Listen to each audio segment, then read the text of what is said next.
Tarihimizden bir kesit yine. Subaru Krallığı ne zaman ve nerede kuruldu? Subaruların yazılı tarihi hakkında ilk bilgiler Hitit tabletlerinden öğrenebiliyoruz. Hitit tabletlerinden anladığımız kadarıyla bugünkü Güney Kürdistan yöresinin ilk sakinleridir. Ve milattan önce 4000 ile 3000 yıllarında yaşadıkları bilinmektedir. Fırat Nehri'nin isminin de bu halk tarafından verildiği ileri sürülmektedir. Subaruların Hurilerle aynı kökten geldikleri ve yeryüzünde madeni işleyen ilk kavim oldukları da bilinmektedir.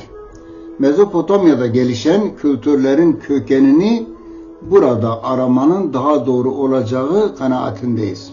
Mitanni Krallığını da Subaruların kurduğu bilinmektedir. Subaruların diğer adı da Suvar'dır. Suvar kelimesi Kürtçedeki Şivan kelimesinin bozulmuş hali olduğu iddia edilmektedir.